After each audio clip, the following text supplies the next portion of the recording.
할렐루야. 반갑습니다. 네, 평안하셨나요?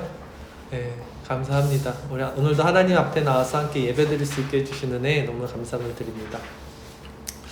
우리가 마가복음 지금 4장을 이제 제가 한 4주 정도를 설교를 했고요. 비유의 설교였습니다. 마가복음 4장은 4가지의 비유에 대한 말씀을 우리가 살펴봤어요. 오늘은 이 비유 사건들을 총정리해보는 시간을 갖도록 할게요. 우리가 마가복음 4장에서 그동안 너무 오래됐어요. 한 달 넘게 말씀을 전해서 여러분들 기억이 가물가물할 텐데, 하나님 나라에 대해서 예수님이 이제 4가지 비유를 말씀을 해주셨습니다. 마가복음 첫 1장부터는 어떤 비유가 있었냐면 씨 뿌리는 비유가 있었어요. 그래서 씨를 뿌리는데 어떤 씨는 옥토밭, 어떤 씨는 돌밭, 어떤 씨는 길가, 어떤 씨는 가시떨기에 떨어져서 좋은 옥토밭에 떨어진 씨만 30배, 60배, 100배 이제 열매를 맺는다. 이렇게 기억나시죠? 살짝. 그 다음 주에는 무슨 비유 설교를 했냐면 등불 비유 설교를 했습니다. 등불을 그 말 아래, 큰 그릇 아래 놓는 사람이 없고 모든 사람이 다 보이도록 등잔 위에다 놓는다. 그러면서 너희가 돼지해주는 것만큼 돼지를 받게 될 거다. 너희가 측량해주는 만큼 측량받는다. 이런 말씀을 했었고요. 그 다음에는 이제 씨가 스스로 자라는 비유. 농부가 씨를 뿌렸는데 그 원리는 모르지만 씨가 저절로 싹을 내고 이삭을 내고 가지를 내고 열매를 맺는다. 이 원리에 대한 설교를 한 주 했었고요. 또 지난주 마지막에는 어떤 설교를 했었냐면 겨자씨 비유를 했습니다. 세상에서는 가장 작은 겨자씨, 제가 미나리 그 영화 얘기하면서 했잖아요. 아주 작은 겨자씨 같은 믿음이라도 이 세상 방법이 아니라 하나님의 방법은 그 작은 믿음을 통해서 가장 큰 열매, 새들이 깃드는 그런 열매, 역설이죠. 그 복음은 세상적 방법으로 이렇게 나타내지는 것이 아니다. 이렇게 설교를 했습니다. 처음 듣는 얘기 같은 표정을 다 지으셔서 감사합니다. 제가 뭐 항상 했던 말을 또 해도 새로우시니까 저도 새롭습니다. 제가 하나씩 다시 살펴볼 거예요. 괜찮습니다. 씨 뿌리는 비유는 아까 제가 30배, 60배, 100배 소도 이건 기억하시죠? 이 씨 뿌리는 비유의 핵심은 뭐냐면 열매를 맺어야지만 구원을 받는다는 거였어요. 그러니까 돌밭, 길가, 가시떨기에 떨어진 씨들은 뿌리를 내리기도 하고 또 자라기도 했지만 공통점이 열매를 맺지 못하는 거였고, 오직 그 좋은 밭에 떨어진 씨만 30배, 60배, 100배의 열매를 맺는 거예요. 예. 그렇기 때문에 우리의 신앙의 구원은 열매를 맺어야지만 구원을 받는다라고 했어요. 그럼 열매가 뭐였죠? 우리가 성령의 그 성품, 성령의 열매라고 말하잖아요. 흔히 사랑, 희락, 화평, 오래 참음, 기쁨, 양선, 자비, 이런 것들, 절제, 이런 것들이 우리 내면에 이제 이렇게 가득 차서 우리가 하나님의 영광과 찬송이 되는 것, 우리 마음의 내면적인 변화가 바로 구원의 열매라고 했던 거 기억나시죠? 예. 그리고 이 내면의 열매죠. 이 구원의 열매는 내면에서 이렇게 시작이 되지만 이것은 반드시 또 외적으로 바깥으로 드러나서 완성되어진다는 것이 제가 지난주에 설교했던 겨자씨 비유 말씀이었어요. 세상 기준에서는 아주 작고 보잘것없는 겨자씨와 같은 모습이라도 그 믿음이 우리 심령에 이게 심겨져서 자라게 되면 마침내 새들이 와서 깃들 수 있는 큰 열매로 나타낸다. 이게 겨자씨 말씀의 비유였죠. 그러기에 우리의 구원받을 수 있는 이 믿음의 열매는요, 내면에서 내적인 변화에서 시작이 되지만 반드시 외적인 변화로 기결이 돼서 많은 사람들이 그 우리의 열매를 이렇게 같이 누릴 수 있는 것입니다. 그런데 이 모든 일을 하시는 그 주체는 누구였죠? 바로 하나님이 하시는 일이에요. 하나님의 주권이에요. 우리 스스로 할 수 있는 게 아니라는 거였죠. 그래서 그 말씀이 바로 씨가 스스로 자라는 비유였던 거예요. 그러니까 농부가 씨를 뿌렸는데 씨가 어떻게 자라는지 농부는 알지 못하지만 이 씨가 열매 맺을 거라는 확신은 있어요. 농부가 그 원리를 몰라도. 마찬가지로 제가 말씀을 뿌리고 바울이 말씀을 전하고 아볼로가 물을 뿌렸지만 자라게 하는 것은 하나님인 것처럼 오늘도 이렇게 말씀의 씨가 우리 성도님들 마음속에서 누가 자라게 하느냐면 바로 하나님께서 하시는 것이다. 왜? 여러분들이 하나님의 백성이기 때문에 자기 것이 소중하잖아요. 하나님이 누구에게 맡기겠냐는 거예요. 하나님 스스로의 열심으로 분명히 끝까지 여러분들을 구원으로 완성시켜 나가신다. 하나님의 주권 안에서 구원이 이루어진다. 이것이 이제 저절로 자라나는 씨의 비유였습니다. 그리고 이런 진리는요, 등불을 등잔 아래 두지 않는 것 같이 결국은 온 세상에 드러나서 나타내 보여질 거라는 것이 등불의 비유였던 거예요. 그래서 결국 우리가 이렇게 되질하여 준 것으로, 그러니까 바깥으로 우리가 보여준 그 선행과 구제와 우리의 내면적인 것이 보여진 것이 우리가 다시 되질하여 받게 되는 것이 구원의 원리다. 그래서 달란트 비유 설교했었죠. 5달란트 받은 사람은 5달란트를 남기는 거예요. 10달란트 받은 사람은 10달란트 똑같이 되질하여 받는 것입니다. 이것이 구원의 원리다. 이렇게 말씀을 전했습니다. 조금 정리가 조금 더 되시죠? 결국 이렇게 우리가 마가복음 4장에서 4가지 비유를 살펴봤는데, 이 4가지 비유의 공통점은 뭐냐면 하나님 나라를 지금 설명하시면서 하나님 나라는 너희 안에 실제하지만 외적으로 드러나는 것이고 이것의 주체와 주권은 하나님께 있다라는 것이 공통적인 핵심이었습니다. 구원은 하나님께 있다. 이거였어요.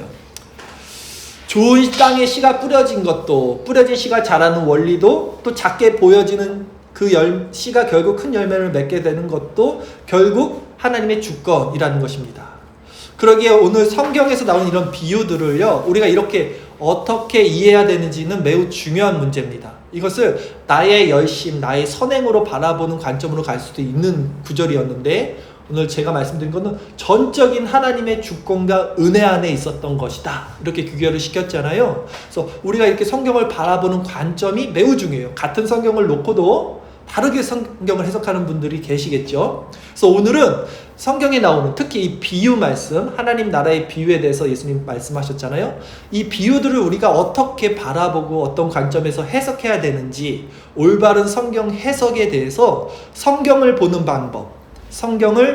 방법이란 제목으로 말씀을 전하도록 하겠습니다. 오늘 본문 말씀 짧은데요, 다시 한번 우리가 읽도록 하겠습니다. 마가복음 4장 33절 34절 2절 말씀이죠. 우리 같이 다시 한번 읽겠습니다. 시작. 예수께서 이러한 많은 비유로 그들이 알아들으시는 대로 말씀을 가르치시되 비유가 아니면 말씀하지 아니하시고 다만 혼자 계실 때 그 제자들에게 모든 것을 해석하시더라. 아멘. 그렇죠. 예수님께서 많은 비유들을 통해서 하나님 나라를 가르쳐 줬습니다. 우리가 먼저 비유가 무엇인지 성경적인 원어를 한번 알아보고 시작을 할게요. 신약 성경에서 나오는 비유라는 말은요, 헬라어겠죠. 신약 성경은 그리스어로 쓰여졌는데요, 파라볼레라는 뜻이에요. 파라볼레. 파라볼레. 근데 이거는 2가지 단어가 섞인 겁니다. 파라라는 단어와 볼레라는 단어. 파라는 이제 옆에 두다라는 뜻이에요. 두다, 옆에 두다. 그다음에 발레는 뭐냐면 파라는 옆에라는 뜻이고 발레는 두다라는 말이에요. 그래서 섞여서 옆에 두다가 되는 거죠. 파라볼레. 옆에 나란히 두다. 옆에 나란히 두다. 이게 비유라는 뜻입니다. 그래서 즉 뭐냐면 비유는 2개의 유사성이 있는 사물을 이렇게 대조시킴으로써 그 안에 담긴 원리나 교훈을 쉽게 또 정확하게 이해할 수 있도록 설명해 주는 것을 이제 의미하죠. 다시 말해서 추상적인 교훈이나 원리를 우리 일상에 낯익은 그 상황이나 사물을 통해서 뜻을 좀 더 쉽고 인상적으로 가르쳐 줄 수 있는 것이 바로 파라볼레, 비유라는 거예요. 그래서 예수님이 하나님 나라는 보이지 않아서 그 하나님 나라를 눈에 보이는 세상의 것으로 이렇게 연결시켜서 해준 것이 바로 비유, 파라볼레라는 말씀입니다. 제가 몇 차례 말씀을 드렸었던 것 같은데, 하나님의 나라는 사실 우리와 다른 어떤 신비롭고 영적인 세계겠죠. 그래서 우리가 사는 이 세상적인 원리나 우리의 차원에서는 쉽게 설명되어질 수 없는 거겠죠. 그래서 예수님께서 이런 비유를 사용하신 거라는 거죠. 그러니까 상위 차원은 하위 차원을 이해하지만 하위 차원은 상위 차원을 이해할 수가 없듯이, 우리가 하나님 나라를 이해할 수 없기 때문에 하나님이 우리 차원의 것으로 하나님의 나라를 이렇게 설명해 주신 것이 파라볼레, 비유다, 이렇게 이해를 하시면 됩니다. 복음서 안에는요, 예수님이 지금 하나님 나라를 비유로 설명하신 것이 정확히는 38개 정도 되는 것 같아요. 한 40개가 된다고 생각하시면 돼요. 거의. 굉장히 많죠. 그러니까 하나님 나라를 설명하실 때는 항상 비유를 들어요. 예수님의 말씀이 다 모두 비유는 아니지만 하나님의 나라를 설명하실 때만큼은 비유의 말씀을 이제 드십니다. 착한 사마리아인 비유가 있었고, 어리석은 부자, 새 포도주 비유, 씨 뿌리는 비유, 겨자씨 비유, 밭에 감추인 보화 비유, 잃어버린 양 비유, 돌아온 탕자 비유, 열처녀 비유, 달란트 비유 수많아요. 거의 40가지가 됩니다. 이것이 다 하나님 나라를 우리가 이해할 수 있는 수준으로 입체적이고 다방면적으로 보여주신 내용이라는 거예요. 그래서 이렇게 수많은 것들을 교보제를 사용해서 비유로 말씀하신 거예요. 그러나 또한 이 하나님의 나라는요, 아무리 비유를 이렇게 설명을 해줘도 이 40가지가 되는 비유를 통해서 예수님이 그렇게 구구절절 설명을 해주시더라도 결국 계시를 통해서 하나님이 택하시고 부르신 그 백성들에게만 주어지는 비밀이라는 것입니다. 때문에 자연인들, 오늘 그 예수님을 따랐던 무리들은 아무리 이 비유의 말씀을 설명을 들어도 이해할 수 없을 뿐 아니라 받아들일 수도 없었어요. 이것이 바로 하나님 나라의 비밀의 또 역설인 것입니다. 그래서 예수님도 그 무리들을 향해서 이렇게 말씀하세요. 누누이 귀에 있는 자들은 들을지어다. 이렇게만 말씀하세요. 그러니까 알아서 들을 사람은 들어라 라는 거죠. 그러나 택한 백성들, 즉 부르심을 입은 자녀들에게는 이 비유의 말씀을 예수님께서 자세하게 풀어서 설명을 해주십니다. 왜 그러냐면 그 자들만 이 비유의 뜻이 무엇인지 알고 싶어서 예수님 앞에 나옵니다. 무리들은 뭔 소리야, 이거 알아듣지 못하겠네 하고 다 떠나지만 예수님의 제자들만 남아서 물어보는 거예요. 계속 그 비유는 무슨 뜻이었습니까? 그래서 예수님이 그 비유를 설명을 해주셨던 거죠. 그러니 마찬가지로 오늘도 이렇게 주님의 말씀을 듣고자 모인 우리 여러분의 마음 안에는 하나님이 주시는 은혜가 있다는 것이에요. 은혜를 사모하는 자들이 그 은혜를 받게 되는 것이라는 거죠. 그러기에 오늘도 성령께서 여러분 심령 안에 이 말씀을 주시기를 소망합니다. 그런 마음으로 오늘 말씀을 계속 들어보세요. 자, 근데 문제는 뭐냐면요, 이런 비유의 말씀을 악용하는 자들이 있다는 것이 문제입니다. 성경에 나오는 하나님 나라에 대한 이 비유를 제멋대로 해석해서 미혹하는 자들이 누구죠? 이것을 우리는 이단이라 그러는 거예요. 이단. 예, 끝단. 이단 다르다. 이단들이 특징이 꼭 이 비유의 말씀을 사용하신다는 공통점이 있어요. 네. 가만히 보면 근데 그들이 사용하는 이 비유의 말씀은 예수님이 전하신 비유의 말씀과는 뭔가 좀 느낌이 달라요. 왜냐면 그들은 예수님의 말씀을 통해서 좀 어려운 용어인데 알레고리적한 해석을 합니다. 알레고리적이라는 것이 뭐냐면 이 그리스어로 풍유, 은유라고 합니다. 다르게 표현하다라는 뜻인데, 그러니까 비유와 알레고리, 풍유는 같은 의미예요, 사실. 그렇죠?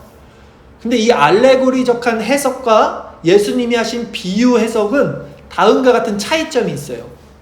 이제 예수님이 비유 해석을 한 특징이 뭐냐면 하나님 나라를 설명할 때만 비유 해석을 하신 거예요, 보통. 그렇죠? 보여줄 수가 없으니까. 근데 예수님은 하나님 나라를 이렇게 비유로 설명하실 때는 한 가지 주제를 나타냈습니다. 그러니까 이 비유에서는 하나님 나라를 이렇게, 이 비유에서는 이렇게 다 각면적으로 입체적으로 보여주셨지만 그 하나의 비유에서는 하나의 얘기를 하신 거예요. 그 목적으로 비유를 하신 거예요. 반면 알레고리적 해석은 어떤 식이냐면 하나의 내용에서, 하나의 본문에서, 하나의 그 구절에서 등장하는 각각의 개별적인 요소들, 사물들이 있잖아요. 그것들마다 또 각각의 의미를 부여합니다. 그래서 거기서 또 다른 심화적인 해석을 펼쳐나가는 게 알레고리적한 해석이에요. 예를 들어서요, 지난주에 우리가 겨자씨 비유를 배웠어요. 예수님이 그 비유하신 말씀의 이유, 목적이 뭐였죠? 세상적인 기준에서 보면 자꾸 보잘것없는 그 겨자씨지만 그것이 자라면 새들이 깃들 수 있는 큰 열매가 되듯 맺듯 하나님 나라는 세상 방식으로 이렇게 전해지는 것이 아니라 다른 방법으로 확장된다. 이게 중심 내용이었단 말이죠. 그런데 이제 이 같은 본문을 알레고리적하게 해석하면 여기서 각각의 사물들의 이제 의미가 부여되는 겁니다. 즉 겨자씨 비유에서 나왔던 그 씨는 우리의 마음이고 그 씨를 뿌리던 사람은 전도자고 그 나무는 또 사람, 이렇게 등등. 그런데 이렇게만 놓고 보면 이거 잘못된 해석이 지금 아니거든요. 왜냐하면 예수님께서 그렇게 말씀하셨어요. 씨 뿌리는 자는 인자고 뭐 이렇게 설명도 해주시거든요. 또 문맥을 보면 씨 뿌리는 사람은 농부고 우리 마음이 밭이구나. 씨는 믿음이구나. 이건 충분히 해석을 할 수 있죠. 유추를 할 수 있고 이게 알레고리적 해석이라는 거예요. 이것이 그렇게 비유를 하는 거예요. 각각 그 개별마다 사물마다. 네, 그럼 뭐가 문제냐? 이거 문제가 지금 안 되고 있는데 그러면 알레고리적한 해석에 뭐가 문제냐? 이제 그걸 살펴볼 겁니다. 먼저 알레고리적 해석의 역사를 한번 살펴보도록 할게요. 그러니까 비유 해석입니다. 알레고리적 해석이 다른 말로는 1세기 처음 예수님이 초대교회 당시에 예수님의 12제자들이 있었고요. 그 제자들을 속사도라고 합니다. 12제자들을 사도라고 했고 그 폴리갑 같은 요한의 제자 그분들을 속사도라고 했고요. 그 속사도들의 또 제자들이 있을 거 아닙니까? 그 사람들을 이제 교회의 교부라고 합니다. 교부. 그래서 중세가 시작하기 전 한 500년까지가 그 교부들의 시대입니다. 그 초대교회라고 해요. 근데 그 시대 그런 교부들은 신학자들은 다 알레고리적한 해석을 했어요. 그러니까 초대교회는 알레고리적한 해석을 했어요. 그런데 그 초대교회 성경을 연구한 학파가 두 개가 있었어요. 대세가. 안디옥 학파라는 곳이 있었고 알렉산드리아 학파라는 데가 있었습니다. 안디옥 학파는요 성경을 근데 문자적으로 해석했어요. 우리가 세대주의처럼 정말 오른쪽 눈을 빼면 오른쪽 눈을 막 빼라는 듯 이렇게 문자로만 보는 거예요. 그것이 이제 안디옥 학파가 있었고 알렉산드리아 학파는 지금 말씀드린 대로 알레고리적한 비유적인 해석을 하는 사람들이 이 알렉산드리아 학파였어요. 근데 이 두 학파 중 당시 누가 대세였어요? 비유 해석을 하는 알렉산드리아 학파가 대세였다는 거예요. 초대교회는. 그래서 이 신학을 조금 해보신 분들은 아시는데요. 한 번쯤 이름을 들어봤을 만한 그런 초대교회 교부들, 신학자들이 있어요. 뭐 터툴리안, 또 클레멘트 이런 초대교회 교부들이 있는데 이 분들이 다 어디 출신이냐면 알렉산드리아 출신이에요. 왜? 거기가 알레고리적한 해석을 했던 비유 해석을 했다는 사람들임을 우리가 알 수 있다는 거죠. 그리고 그 중에 단연코 이 알레고리적 해석의 거장이라고 하는 사람은 이 알렉산드리아 학파 출신의 오리겐이라는 교부였어요. 오리겐. 이름이 오리겐입니다. 이 오리겐은요 알레고리적한 해석의 대부예요. 쉽게 얘기해서. 근데 어떻게 성경을 해석했는지 우리 한 가지 제가 예를 들어볼게요. 여러분들이 잘 아시는 들어봤을 만한 그런 비유로 들게요. 선한 사마리아인의 이야기입니다. 이 얘기가 뭐냐면요. 제가 다시 말씀드리면 어떤 한 사람이 있었는데요. 예루살렘이란 곳에서 여리고라는 동네까지 이제 내려갑니다. 근데 가던 도중에 강도를 만나요. 그래서 거반 죽을 정도로 맞아갖고 거의 반실신돼서 쓰러져 있습니다. 근데 그 쓰러져 있는 것을 그 예루살렘으로 다시 예배드리러 올라가던 제사장이 보는 거예요. 근데 안 도와줘요. 또 레위인이 가다가 보는데 안 도와줍니다. 왜냐면 죽어 있잖아요. 거의 피 막 흘렸을 거 아닙니까? 근데 제사장과 레위인들은 지금 제사를 드리는 사람들인데 율법에 보면 제사 지내기 전에는 부정해지면 안 되기 때문에 피를 이렇게 만지거나 보면 안 돼요. 가까이 가면 안 돼요. 그러니까 이 사람이 피가 났으니까 지금 만질 수가 없어서 못 도와주고 제 예배 드리러 간 거예요. 그런데 또 선한 사마리아인이라는 사람이 등장을 해요. 그 다음에 이 선한 사마리아인은 뭐냐면 사마리아라는 동네 사람인데 유대인들이 개취급을 했어요. 왜냐하면 사마리아 동네는 이방과 유대 사이에 있던 그 동네라서 피가 섞였어요. 쉽게 얘기해서 이방 사람들과 유대인들 피가 섞였기 때문에 이런 단일 민족이었던 유대인들은 개취급, 인간 취급을 안 했는 그 사마리아인은 어떻게 했습니까? 그 강도 많은 사람을 포도주를 뿌리고 치료를 하고 다 치료를 해줬어요. 그리고 자기가 갈 길이 있으니까 여관에 가서 맡겨놓고 제가 볼일을 보고 올 때까지 혹시 잘 돌봐주고 돈이 더 필요하면 제가 그때 돈을 더 드리겠습니다. 라고 해서 그 자를 치유했습니다. 그리고 예수님이 이렇게 말해요. 이 강도 만난 사람의 이웃이 누구냐라고 말을 해요. 근데 이 예수님이 지금 이걸 누구에게 얘기한 거냐면 그때 비유를 왜 얘기하신 거냐면 어떤 율법학자가 와서 우리가 영생을 얻으려면 어떻게 해야 됩니까? 쉽게 얘기해서 내가 하나님 나라 가려면 어떻게 해야 돼요? 라고 물어봤을 때 이 비유를 한 거예요. 즉 너는 율법을 지킨다고 율법을 지켜서 하나님 나라에 간다고 지금 말하고 그런 의도로 나에게 이렇게 질문을 했지만 아니야. 그 제사장과 레위인 율법 지킨다고 그렇게 떠난 것이 아니라 하나님의 율법의 완성은 이웃을 사랑하는 거야. 그 선한 사마리아인, 니네들이 개 취급한 그 사람은 그 영혼을 사랑했잖아. 너희도 이렇게 이웃을 사랑하는 것이 율법의 완성이고 그것이 하나님 나라를 갈 수 있는 방법이다 라고 율법 학자에게 지금 말씀한 배경이었거든요. 요거 지금 다 알고 계셨던 내용일 텐데 이것을 이제 오리겐이 어떻게 해석을 하는지 제가 말씀드릴게요. 자, 예루살렘은 천국이다. 그리고 여리고는 세상, 이렇게 해석을 합니다. 그리고 이제 천국에서 세상으로 내려간 사람이 누구예요? 아담이다, 이렇게 해석을 해요. 그리고 도적을 맞았잖아요. 이 도적들은 마귀죠. 요한복음 10장에 나온 마귀. 예, 도적하는 것은 마귀가 하는 것이 이러잖아요.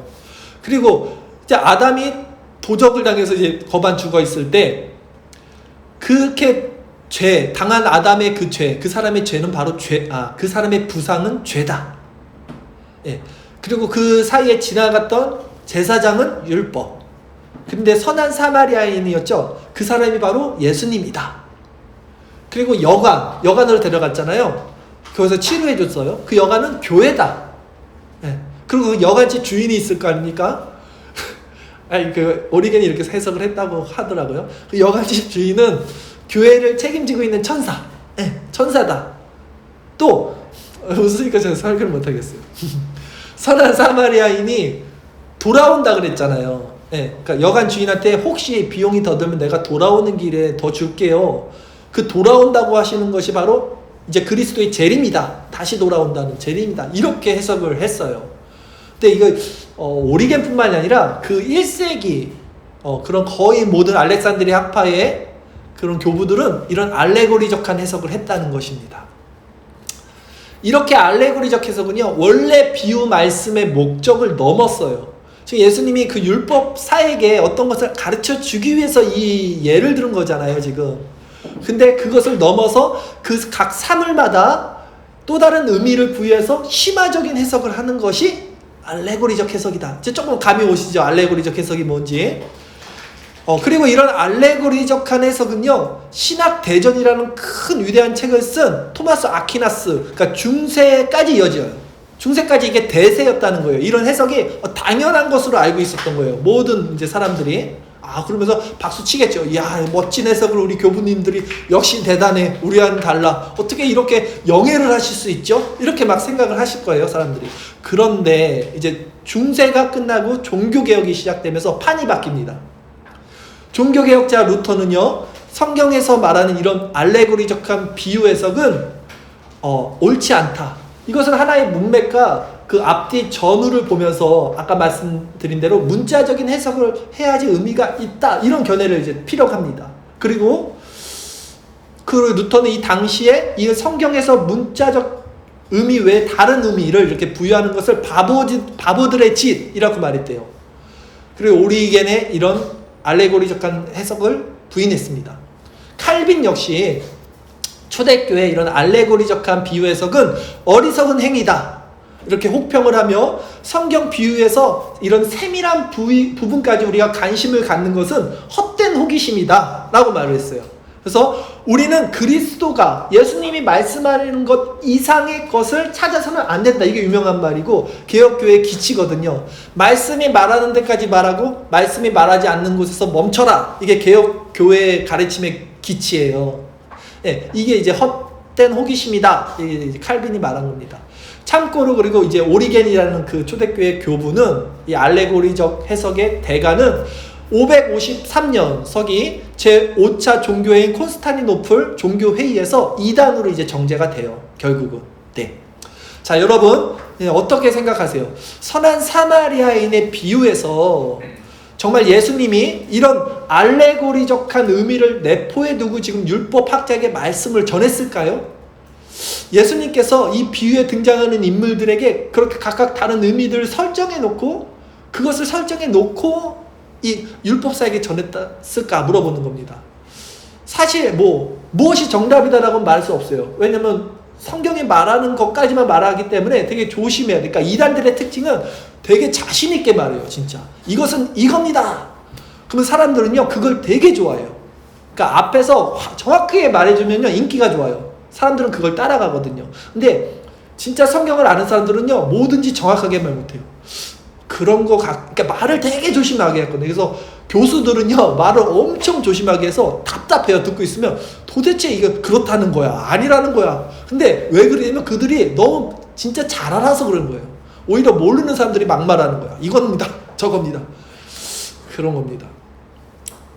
근데 이제 우리는 이 알레고리적 해석이 왜 위험하냐면 이게 엉뚱한 곳으로 사람을 이끌어갈 수 있는 여지가 많기 때문에 조심해야 된다는 말씀을 제가 드리고 싶은 거예요. 지금 종교개혁 이후에 이제 알레고리적 해석은 칼빈과 루터를 위시해서 이제 조금 배격이 됐어요. 그런데 금세 또 이 해석은요 교회 안에 다시 들어오게 됩니다. 왜냐하면 사람들은 이런 해석을 좋아하거든요. 그래서 줄을 이루고 지금까지 특히 이단들로 하여금 이런 알레고리적한 해석은 대세를 이루고 있습니다. 사람들이 이단에 빠지는 이유는요 다 이 알레고리적 해석 때문이거든요. 왜냐하면 이런 해석은요 뭔가 딱딱 맞아떨어지는 쾌감이 있어요. 이게 신기하잖아요. 되게 있어 보여요. 이렇게 해석해버리면 야 대단하다 이런 생각이 들어요. 그러나 이런 알레고리적 해석이 왜 위험한지에 대해서 말씀을 제가 드릴게요. 이제 제가 군대에 있을 때 이야기인데 들었었는지 모르겠는데 이제 교회가 있어요. 군대 안에 교회가 있고요. 거기 군종병이 있습니다. 근데 그 군종병이 저를 되게 좋아했어요. 제가 2등병 때부터 저를 챙겨줬어요. 네. 그래서 하루는 그 군종병이 군대 책을 받으러 외박을 한 달에 한 번씩 하는데 서울 그때 두란노서원 그 대학로로 이제 가는데 저를 데리고 가는 거예요. 한 사람씩 데리고 가는데 저는 뭐 땡큐죠. 좋죠. 외박하니까 2등병인데. 그래서 가서 두란노서원에서 책도 받고 했는데 잠을 자고 와야 되는데 어떤 교회로 데리고 가는 거예요. 저를 자신이 있던. 근데 제가 그때부터 뭔가 느낌이 이상했어요. 뭔가 찜찜했어요. 기분이 안 좋았어요. 이상하게. 근데 교회 간판은 아직도 기억하는데 무슨 대한예수교 침례회 이렇게 돼 있었어요. 교회 이름까지 생각이 안 나요. 근데 들어갔더니 뭐가 이상해요. 확실히 이상해요.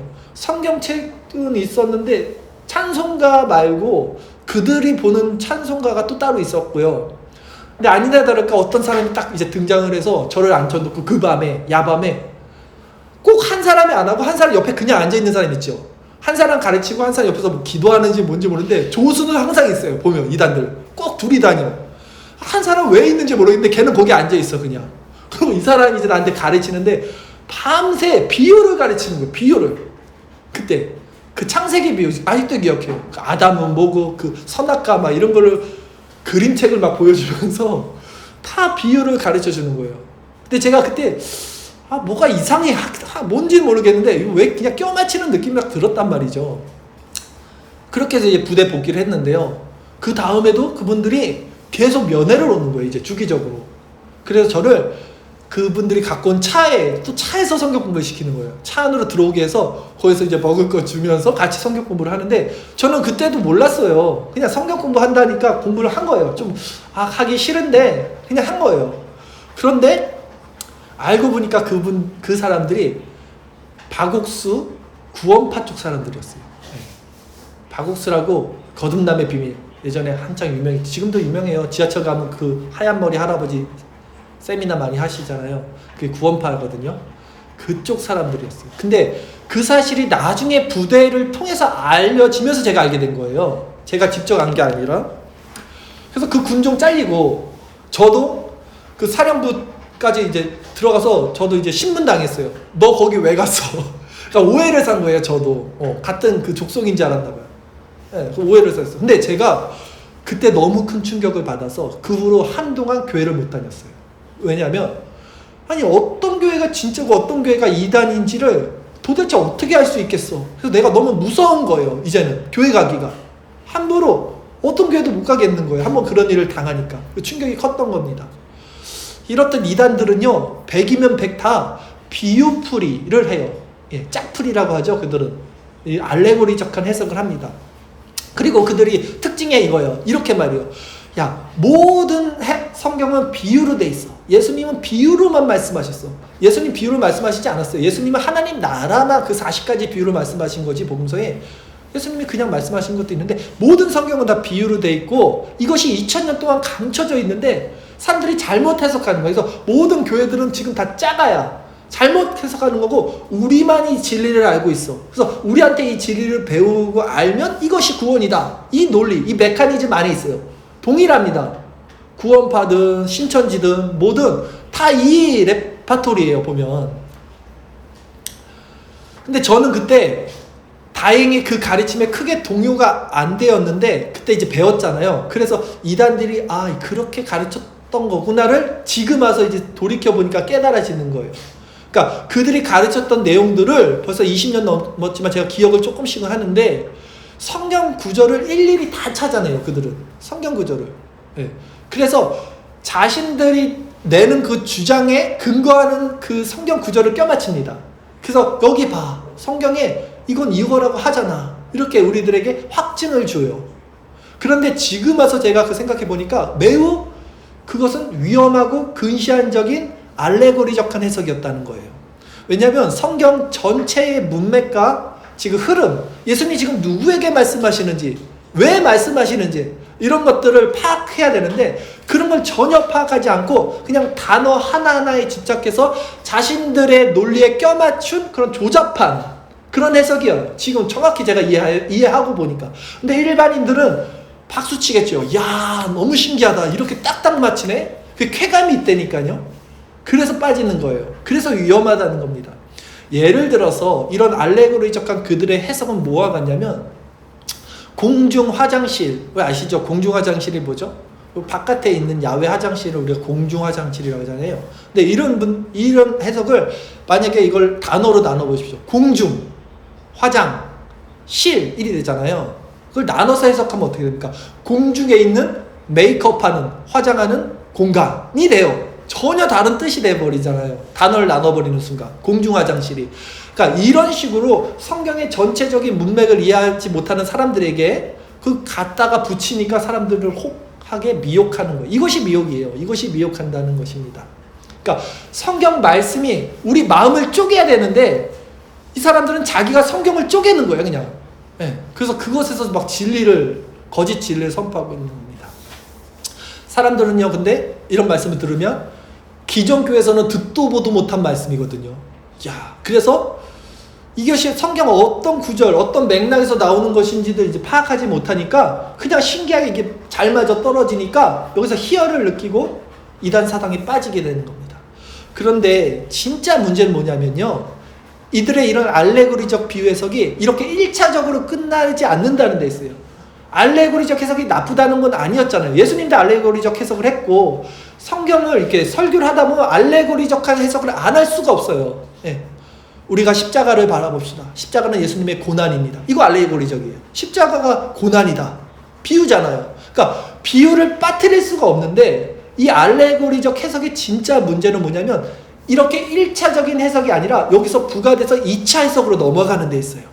자, 아까 비유 말씀에서 그 겨자씨에 비해서 우리 이단들이 씨는 말씀, 밭은 마음, 그 다음에 나물은 성도, 우리 사람이라고 해석하는데 거기 새가 나오잖아요. 새가 깃들다 그랬잖아요. 이 새를 신천지들은요 영으로 해석을 해요. 이거는 저도 이제 자료를 찾아본 거예요. 제가 직접 신천지 들어가 보지 못했기 때문에 그렇게 한다고 합니다. 영으로 해서 신천지 갔다 오신 분들이 있으면 맞는지 알려주세요, 저한테. 예, 그렇게 한다고 합니다. 예, 근데 새를 영이라고 해석하는 게 정말 맞을까요, 여러분? 그러니까 예수님이 제자들에게 지금 이 새를 영이라는 의미로 말씀을 하셨겠냐는 겁니다. 그리고 새들을 다 영이라고 해석을 할 수 있겠냐는 거예요. 성경에 나오는 어떤 구절에서 새가 영이라는 게 있기 때문에 가져온 걸 거 아닙니까? 그렇게 해석을 할 수 있겠냐는 거예요. 그러면 성경에서 붉은색이 나오면 다 십자가입니까? 다 피입니까? 그렇게 해석할 수 없어요. 그렇게 해석하는 게 위험하다는 거예요. 그런 알레고리적 해석이. 겨자씨 비유에서 그들이 말하는 해석은 말씀의 씨를 마음에 받아서 이제 성령에 임한 사람에게 새들, 그 영들이 깃들면 그것이 천국이 된다. 이것이 신천지적 해석이라고 합니다. 그런데 문제는 말씀드렸듯이 이런 알레고리적 해석은 다시 2차 해석으로 발전되는 것이 진짜 문제라 그랬어요. 그래서 신천지는 어떻게 이것을 해석을 하냐면 나물, 이 큰 나물은 바로 이만희 교주가 됩니다. 이 나무가. 그리고 이 가지가 이제 이렇게 열리잖아요, 나물에서. 제가 왜 나물이라 그러냐면 나무가 아니에요. 사실 겨자씨는요. 우리가 겨자씨 나무 큰 나무 된다 그래서 자꾸 나무 하는데 겨자씨는요 보신 적 있어요? 나무가 아니에요. 그냥 숲이에요. 나물. 커봤자 1m, 2m, 3m 요 정도 되는 나물인데 여기 이제 가지가 있어서 새들이 깃든다는 거예요. 나중에 한번 찾아보세요. 겨자씨 어떻게 생겼는지. 나무가 아닙니다. 나물이에요. 나물과 숲. 그래서 제가 자꾸 나물이라 그러는 거예요. 예. 어쨌든 이만희가 이 나물이다. 그리고 이제 가지가 있잖아요. 이 12가지가 12지파 장이 있답니다. 걔네들이다. 그리고 이 열매 맺는 것이 14만 4천. 그리고 새는 누구냐? 순교한 그 순교자들. 이렇게 확장을 시킨다는 게 문제예요. 알레고지역에서는. 그러나 우리가 배웠듯 겨자씨 비유에서 핵심 주제는 그게 아니었잖아요. 그냥 세상에서 작은 것이 하나님은 그 세상의 방법이 아닌 하나님의 방법으로 열매를 내신다. 이거예요 그냥. 그런데 이런 이단들의 해석은 아주 작다는 뜻의 겨자는 쏙 빼버려요. 이 비유에서. 그리고 씨만 남겨서 이 씨가 결국 자신들이 원하는 방향으로 교리를 조립하게 하는 겁니다. 이것이 바로 알레고리적 해석의 위험성이라는 거예요. 그러면서 이런 해석 방식은 자기들만이 할 수 있다. 이것이 이단들의 공통적인 특징이라는 겁니다. 그러나 예수님이 제자들에게 그것을 말씀하신 것이 아니었어요. 우리가 성경을 통해서 배웠듯이 예수님이 제자들에게 비유를 해석해 주셨어요. 다 풀어주셨다 그러잖아요. 오늘 본문에서도. 그럼 예수님이 이렇게 알레고리적하게 풀어주셨어야죠. 제자들에게 야, 이 새는 0이고 이 나물은 2만이야. 이렇게 예수님이 해석을 해주는 게 아니라 그냥 이 뜻이 무엇인지를 예수님도 보여주신 거죠. 그리고 결국 그 진정한 뜻은 성령으로 말미암아 알게 된다. 여기까지만 말씀하셨지 예수님이 정말 그걸 뭐 1 더하기 1은 2야. 너 이 일을 알았으니까 이제 구원을 받은 거야. 라고 말씀을 안 하셔요. 절대. 그쵸? 근데 이단들은 너가 1 더하기 1, 2야. 이 진리를 너는 알지? 그래서 너는 구원을 받은 거야. 라고 말을 한다고요. 이게 차이점입니다. 그럼 우리가 이제 이런 성경 해석, 알레고리적하라는 것이 왜 위험한지 우리가 배웠습니다. 그러면 무엇이 올바른 성경 해석이고 우리가 어떻게 성경을 바라봐야 되는지에 대해서 배워야겠죠. 이것이 이제 중요한 거죠. 사실은. 먼저 가장 중요한 것은요. 우리는 성경을 읽을 때 통전적으로 바라볼 수 있는 안목이 있어야 돼요. 통전적, 전체적이라는 거예요. 통전적. 그래서 성경은 전체적이면서도 세부적으로 읽어야 한다. 기억하세요. 성경은 전체적이면서도 세부적으로 읽어야 되는 책입니다. 이것을 기억하셔야 돼요. 먼저. 성경을 전체적이면서도 세부적으로 이렇게 통전적으로 읽어야 한다는 말씀은 무슨 말이냐면 성경에는 구약과 신약이 있죠. 이런 구약과 신약을 이렇게 통틀어서 읽을 때 이것을 구속사적 관점과 언약적 관점으로 읽어야 된다는 말이에요. 좀 어려워요. 계속 잘 들어보셔야 돼요. 다시 말해서 구속사적 관점은 뭐냐면요. 구속사, 우리를 구속하신 분이 누굽니까? 예수님이에요. 즉 예수님의 관점을 통해서 성경을 바라봐야 돼요. 구약에서는 오실 예수님을 예표했고 신약은 오신 예수님을 예표했죠. 그 예수님을 관점으로 성경을 바라보는 게 구속사적 관점입니다. 그러니까 성경은 어디를 피든 예수님을 통해서 바라볼 수 있는 눈을 가져야 되는 거예요.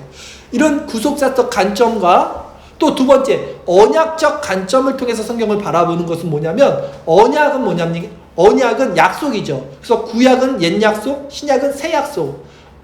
옛 언약, 새 언약. 그러니까 하나님이 약속을 하신 게 성경책입니다. 하나님이 뭘 약속했냐면 처음에 아담과 하와 때부터 약속을 했어요. 행위 언약. 너 선악과 먹지 마. 안 먹으면 잘 살 거야. 먹으면 죽을 거야. 이 약속이에요. 그리고 노아의 시대 때 약속을 했어요. 내가 다시는 물로 심판하지 않을 거야. 예. 그리고 너는 피체 생명을 먹지 마라. 이런 식으로 약속을 했어요. 그 다음에 모세의 시대 때 또 약속을 했어요. 10계명을 주면서 너는 나의 언약 백성이야. 이것을 지키면 살고 못 지키면 죽을 거야. 그쵸? 그리고 다윗의 시대, 이게 지금 역사를 계속 나가는 겁니다. 그 다음에 시간이 지나서 다윗이 왔잖아요. 다윗의 시대 때 또 언약을 갱신합니다. 그때 이제 성전법을 주세요. 성전에서는 이렇게 행하고 저렇게 행해야 돼, 규례를. 왜냐면 그 전에 성전이 없었는데 다윗 때부터 이제 성전이 생기잖아요. 다윗이 솔로몬 성전을 만들잖아요. 그리고 나서 이제 예수님이 오시면서 예수님이 그 율법에 지난 모든 언약은 사실은 이런 뜻이야 라고 산상수훈에서 새 언약, 율법을 완성하십니다. 이게 언약이에요. 이게 구약부터 신약이에요. 그리고 이제 예수님의 그 언약이 우리에게까지 이어져서 마지막 새하늘과 새 땅에 이루어지는, 이것이 언약적 관점에서 보라는 거예요. 그러니까 성경을 구속사적 관점, 예수 그리스도의 그 구속, 보혈, 십자가의 의미에서 바라보고, 또 한편은 이렇게 성경을 언약, 아담 때부터 예수 그리스도까지, 또 새하늘과 새 하늘과 새 땅, 그 요한계시록까지 이렇게 꿰뚫는 관점에서 두 가지를 통해서 성경을 바라본다면 절대로 이단이 흔들리거나 빠지지 않고 절대로 성경을 정확하게 해석할 수 있는 방법이에요. 여러분, 두 가지를 기억하시면 됩니다. 그러기에 성경은 이렇게 구속사적 관점과 하나님의 언약적 관점으로 봐야 된다. 그리고 여러분, 예수님께서 비유 설교를 하신 목적은 하나님 나라를 보여주기 위한 것이지, 그 안에 또 다른 해석을 낳고 또 다른 해석을 추가하고자 함이 아니었다는 것을 여러분 이렇게 기억하시면 됩니다. 이제 결론적으로 오늘 말씀을 한번 정리할게요. 오늘은 좀 강의 같았어요, 사실. 하지만 이렇게 강의 같아도 사실은 굉장히 오늘 말씀을 잘 들어서 적용을 하시면 좋을 겁니다. 마가복음 4장의 4가지 비유 사건을 통해서 우리가 오늘은 비유가 무엇인지, 파라볼레, 그리고 예수님이 왜 하나님의 나라를 비유로 설명하셨는지, 왜 40가지를 통해서 그렇게 입체적으로 설명하실 수밖에 없었는지, 우리가 다른 차원이기 때문에, 또 알레고리적 해석은 무엇인지, 비유와 알레고리적 해석의 차이 얘기했죠. 그것이 또 어떻게 이제 역사적으로 계승되었는지, 우리 초대교회부터 또 종교개혁 시대까지 오늘날까지 어떻게 이 성경 해석 방법이 계승되어 왔는지도 잠깐 살펴봤고요. 또 이런 알레고리적 해석 방법이 왜 위험해질 수 있는지, 알레고리적 해석이 나쁘다 이거 아닙니다. 그런데 왜 위험해질 수 있는지까지 우리가 살펴봤습니다, 오늘. 그렇다면 우리가 성경을 올바르게 보기 위해서 어떤 관점을 갖고 있어야 했는지도 살펴봤죠. 뭐였죠? 구속사적인 관점과 언약적인 관점, 이렇게 바라보는데, 여러분 이제 성경을 보기 위해서 주의할 사항을 제가 한 5가지만 말씀드릴게요. 한번 들어보세요.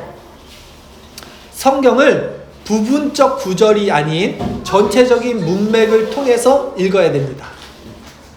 두 번째, 여러 가지 번역 성경을 비교하면서 봐야 돼요. 개역 개정만 우린 개역 개정을 지금 보고 있거든요. 근데 개역 한글도 좋고요. 우리 기존에 봤던 게 개역 한글이에요, 우리나라가. 그 다음에 킹 제임스 성경, 이거 세대주의자들이 많이 써서 좀 이단성이 있긴 한데, 원어 해석은 정말 탁월해요. 그 성경을 원어적으로 정말 쓴 거는 킹 제임스는 진짜 탁월한 것 같아요. 그러니까 이단들이 쓰는 거지만 원어 해석으로 보기에는 킹 제임스도 좋고요. 또 새번역이나 현대인의 성경은 우리가 쉽게 성경을 이해할 수 있어요. 이렇게 보면 이게 이런 뜻이구나. 우리 시대의 말로 쓰기 때문에. 그래서 이런 여러 가지 번역 성경을 보는 것이 중요해요. 또 성경이 기록된 당시의 상황, 배경들, 문맥들을 이해하면서 보는 것이 중요해요. 제가 아까 말씀드린 선한 사마리아인의 비유를 예수님이 왜 갑자기 하셨는지, 그 율법학자에게 하신 거고, 그러면 율법학자에게 무언가를 말씀하시기 위해서 하신 거고, 이런 배경들이 있잖아요. 그런 배경 안에서 이게 나왔다, 이런 것들을 좀 보면 좋습니다. 그리고 성경 구절이 우리에게 어떤 메시지를 주려고 하시는지 우리가 이제 관찰을 해야 되는 거예요. 마지막으로 5번째는 삼위일체 하나님 외에 다른 인물을 강조하려고 한다면 그것은 이제 가짜다. 네. 갑자기 그 나무는 이만이다 이래버리면 이제 가짜인 거예요. 오직 삼위일체, 성부, 성자, 성령 하나님만 높임을 받고 성경에서는 강조가 되고 나타내야 돼요. 그 이상 누구도 없어요. 바울도 아니고 아볼로도 아니에요. 오직 잘하게 하시는 이는 하나님이다. 우리는 아무것도 아니야. 요 관점을 갖고 있어야 돼요. 저 목사님 성경 정말 잘 해석해, 이렇게 해서 그 사람 따라가면 안 된다는 겁니다. 또 그 사람이 그렇게 말해서 나를 따라오라 하면 그 사람이 이단이라는 거예요, 여러분. 특히 이제 성경을 읽으실 때 여러분 본문에 나타나는 하나님의 속성을 묵상하시는 법을 배우셔야 돼요. 하나님의 속성, 하나님의 그 성품을 성경에서 바라볼 수 있어야 돼요. 그리고 그 본문에 나온 인간, 우리의 죄된 속성을 또 바라볼 줄 알아야 됩니다. 네. 그리고 마지막으로 그 본문에 나온 예수 그리스도의 복음을 발견할 줄 알아야 돼요.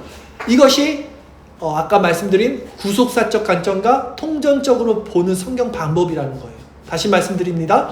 성경 안에서 하나님의 속성을 묵상하시고 인간의 그 죄된 속성을 바라볼 줄 아시고 또 예수님의 십자가의 은혜, 그 복음을 발견하실 수 있어야 돼요. 이것이 바로 구속사적 관점과 언약적 관점에서 성경을 보는 방법이다. 이렇게 이해하시면 됩니다. 좀 들어오시나요? 오늘 설교 말씀했던 것이 딱 정리가 되시나요? 정리를 좀 하셨으면 좋겠고요. 여러분 공부 잘하는 애들 특징이 뭡니까? 그 딴 거 없어요. 공부하는 방법을 알아요. 그거 분명합니다. 그쵸? 무작정 10시간 공부한다고 잘하는 거 아니고 나무를 10시간 팬다고 나무가 잘 패지는 거 아닙니다. 나를 갈아야지 쉬는 시간을 가져야지 나무가 잘 패듯이 공부도 공부하는 방법을 자기에게 맞는 방법을 찾고 성경도 마찬가지예요. 성경을 보는 방법을 알아야지 신앙이 자라요. 확실합니다, 여러분. 성경 100권 읽어도 여기서 보화를 발견하지 못할 수가 있어요. 이 방법을 모르면. 그래서 제가 앞으로 준비하고 있는 것이 있어요. 그때 집사님께 한번 말씀드렸듯이 우리가 성경을 보는 것을 같이 교회가 한 성경을 이렇게 날마다 같이 보는 방법을 취할 겁니다. 하나의 흐름으로 같이 묶여가는 게 되게 중요하거든요. 교회는 하나의 공동체인데 우리가 일주일마다 따로 떨어져 있으니까 또 주일마다 이렇게 모여서 성경 보니까 각자 일주일 동안 어떤 성경을 보고 어떻게 신앙생활하는지 모르죠. 근데 우리가 같은 성경을 일주일 동안 나눠서 보고 그 성경을 가지고 또 이야기를 나누고 설교를 하고 이렇게 공부를 하면 그 흐름 안에 있어요. 흐름 안에 있게 되기 때문에 우리가 그 성경을 어떻게 예수님의 관점에서 하나님의 관점에서 인간의 관점에서 나타나는지 이게 하나로 뭉쳐질 수 있을 것 같아서 제가 그런 시간을 준비하고 있습니다. 자, 그렇게 오늘 들었던 오늘 말씀을 여러분 이제 정리를 한번 해주시고 집에 가서 한 번 더 앞으로 내가 성경을 어떻게 읽어야 할지 점검을 한번 해보십시오. 특히 비유적인 성경 구절에 있어서는 무엇을 경계하고 들어야 되는지 어떤 것을 주의해야 되는지 분별할 수 있는 그런 신앙인이 여러분 다 되셨으면 좋겠습니다. 하나님의 말씀과 이 하나님의 은혜의 수단이 하나님 말씀이 오늘 이 말씀을 통해서 우리 안에 더욱더 유익한 그런 것이 됐으면 좋겠습니다. 잠깐 기도하겠습니다.